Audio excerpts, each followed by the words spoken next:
My name is Jack Gallant. I'm a professor of psychology and neuroscience here at UC Berkeley, and my lab works on vision. That's our main focus is on the visual system. And vision is a really important thing to work on because humans are very visual animals. And when humans have damage to their visual system, they're really incapacitated.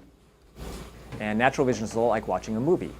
So essentially, we were trying to build a model that describes how your brain responds to movies. So if the external world is a certain kind of movie, we want to be able to build a dictionary that will allow us to accurately predict what the brain activity would be that would be evoked by that movie. And then given some brain activity, we want to be able to reconstruct the movie that you saw. So on the left here we have a movie that we showed a subject in the magnet. And on the right we have a brain. And you can see the brain activity is painted here on the side of the brain, but the brain's kind of crunched up in the skull, so it's hard to visualize. So we kind of inflate it, and then we flatten it out, and we can see a flat map of the visual cortex and the rest of the brain as the person watches the movie. The problem here for us is to translate between these movies that occur and this pattern of brain activity that occurs. And in the study we talked about in our paper, we just modeled this very back part of the brain, the early visual system, primary visual cortex.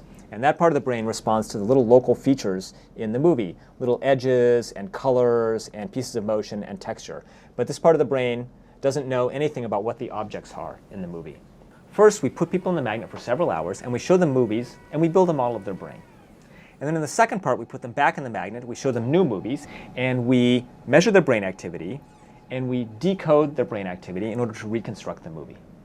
So on the left here is the movie we actually showed people, and on the right is our reconstruction.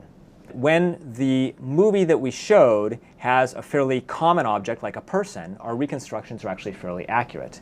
But when the movie that we showed is something rarer, as you'll see in a second, like this abstract thing, then our reconstructions are coarser. Not really so much over here, I guess. I think you'll be able to use this kind of technology for communicating with people who can't communicate, like locked-in patients or people with neurological diseases. I think you could maybe use this in some forms of psychotherapy or dream analysis. I think there's a lot of potential clinical applications for this. When this model worked, we were very happy because it was really quite surprising that it would work at all.